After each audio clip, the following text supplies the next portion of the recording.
So when it came to making my product, I wanted to apply quite a few conventions from real media products. When it came to looking at a bit of theory, I wanted to apply that reception theory. I wanted there to be a more kind of in-depth universal message than just here's what I want it to be.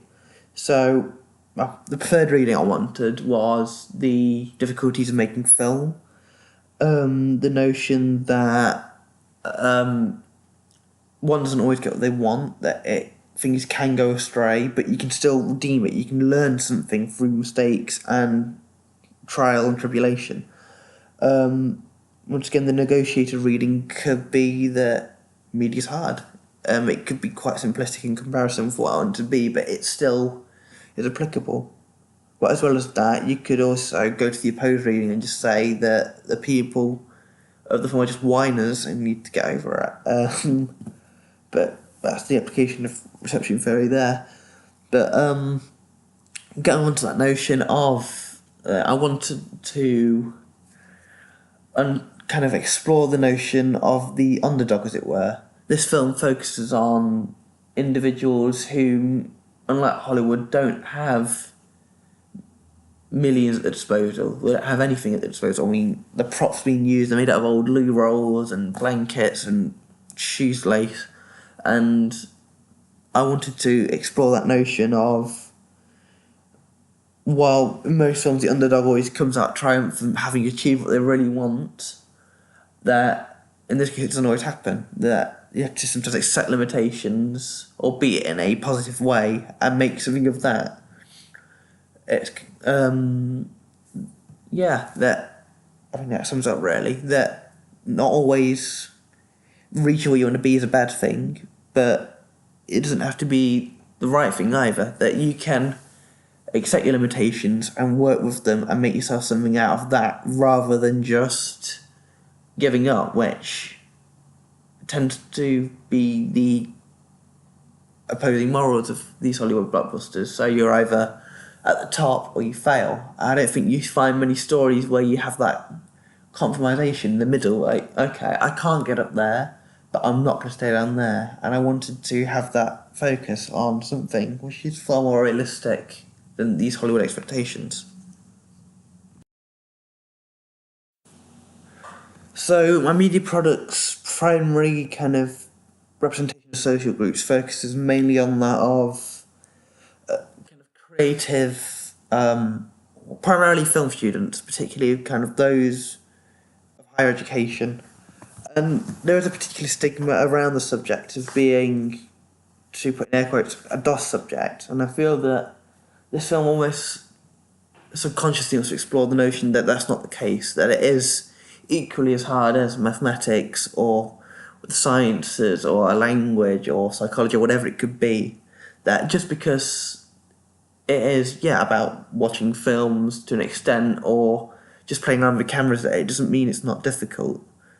The film itself, writer's block, does incur the fact that you can't just look up the answer when it comes to this, making it one of the hardest subjects. You need to have not innate knowledge as such, but you need to understand that it is a hard subject, and you do need a different level of intelligence when it comes to it. Not just, once again to put in quotes, book learning, but the ability to look past a situation and use your own intellect and knowledge to make something. So I feel that's where it's really trying to focus on social group, in particular that people who do take subjects like media and film and, or indeed music and any creative subject, that there are difficulties besides that of just watching a film, but you do need to be, particularly in your own particular way, intelligent. As well as that, I think it tries to portray these people as normal. There's also a stigma about people who take these subjects tend to be alternate or different and creative, and I feel that this film wants to normalise the notion that people like this are out there and are different, and it should be celebrated as opposed to stigmatised. It also shows the kind of the connotations that young teenagers, which are young teenagers and adults even, or young adults, are hard working, that they don't just give up. I feel that that's a major stigma as well in the world, and this film, whilst exploring all those other features of artistic people and film and whatever it may be, also can be applicable to the entirety of just young adults and teenagers.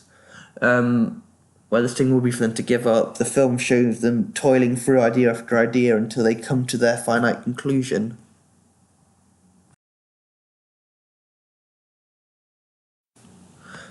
Okay, so I believe that the institution that would want to distribute my product would be that of a independent studio, and to go further, that with a significantly small budget. So one of the films I looked at, for example, was Once, which had a budget of €180,000, and it encapsulates very similar ideas of people in the creative industry struggling to get where they want to be. And I think the reason Once works so well, excluding the amazing music and the kind of very simplistic yet kind of universally applicable story to everyone, was the fact that it was so small budget. They didn't need the money due to the themes in hand. It was set in a small Irish village, and it was about how much little there is compared to how much bigger one can be. And I feel that that's why it works so well, because it focused on the niche which the story needed to work and be applicable. If it were to be a multi-million-dollar budget, it would be wasted. I mean, you can even see it depicted in the camera work of the film, where you have almost a shaky handheld camera, like stabilizers aren't needed due to the fact that this is just so simplistic, and that's mirrored in the creative style, as I've tried to do my own. That's why I feel that an independent studio with a small budget, like Once was, would also work so well for my particular film.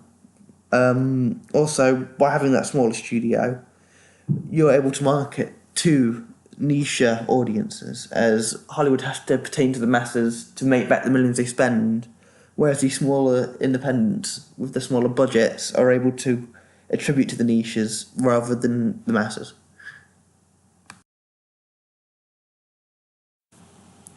Okay, I feel the kind of intended audience for my media product would be have a niche market for one, but in particular it could be directed to those who are either interested in the subject of filmmaking and want to see the process from behind the scenes, or people who find that kind of thing particularly fascinating, who want to understand in depth what goes into making a film rather than just a film in itself.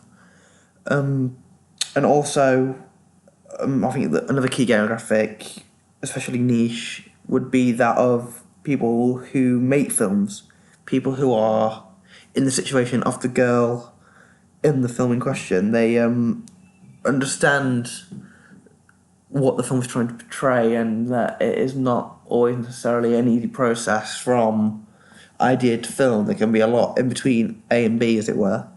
And I feel that that would be the key demographic for the film and the products in question.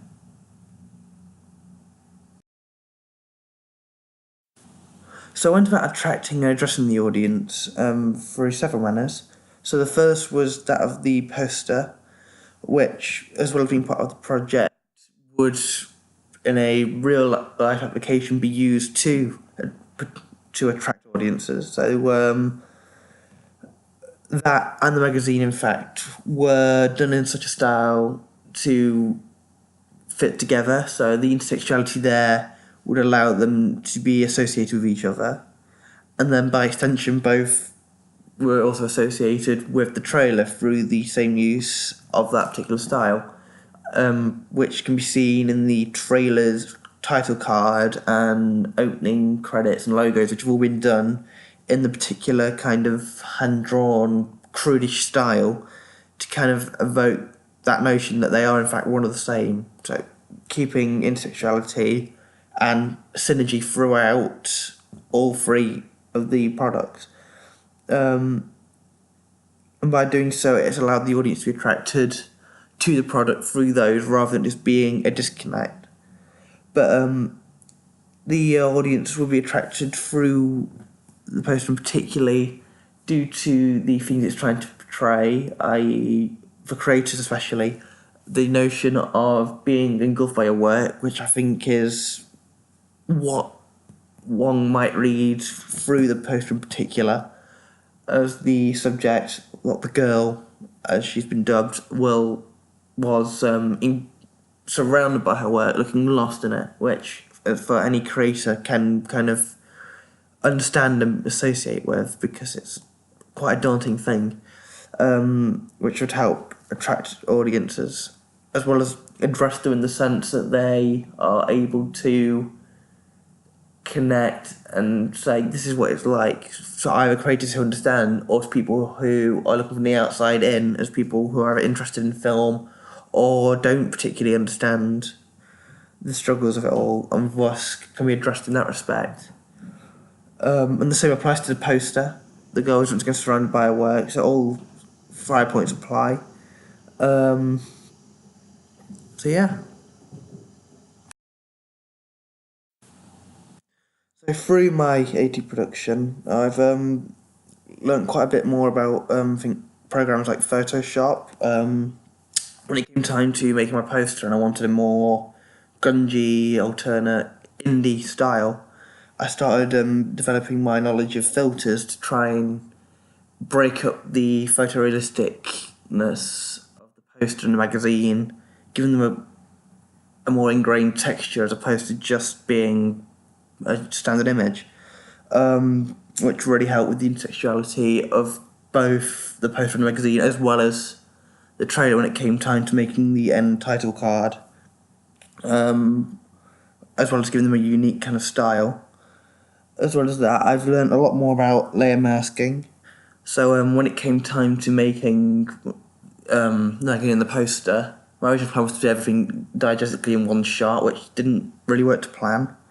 So instead, I salvaged what I could from the photo. So I cut out the subject, and she was being the girl, and then found a new background, and then added everything in separately. So the papers, the cameras, anything and everything that was needed to put in the shot. And from that, I was able to use masking to make my product much better, which also worked out great when it came to using filters that help hide the definite, cuts between layers from which have been masked. Another thing I've learnt was colour curving, so changing entire or specific parts even of the picture using curves, so they all match a certain colour scheme. Throughout my original colour design, green was very prominent, wanting to kind of evoke an almost fresh outlook, but then that later developed more into muted kind of toned of orange, as well as the green on the magazine cover for the bright background, just to break up the image a bit more. But colour curves were used prominently in the beginning stages of the production, and still are seen throughout in the grass, used to give that green colour curve. I also learned a lot more about, or not necessarily helping make the product, but making it far easier to edit, was layer grouping and just ordering files in general. When I started this, it was just a million different file sections, all of a different layer, and it got incredibly confusing. And I learned how to group each individual file, so I could say, okay, this is for this specific part, and that's for this specific part, as well as colour coordinating them, so it was really quite beneficial as someone who wants to create something without getting lost in their own creation, as it were. And also just colour grading in general. I've never, until this point, used a specific colour chart in mind, but I made a colour wheel with my base intentions in mind, so as you can see from the magazine, there's a prominent, the poster rather, there's a prominent use of black, white and green. Not wanting to hinder from that too much, those are the original colour schemes in mind, as you'll see from the initial colour charts I made. It was really beneficial because you weren't thinking, what's this got to look like, what's that got to look like, what matches this. It's very much so, here's the shades I want to match. I can then colour correct these at a later point to make everything fit.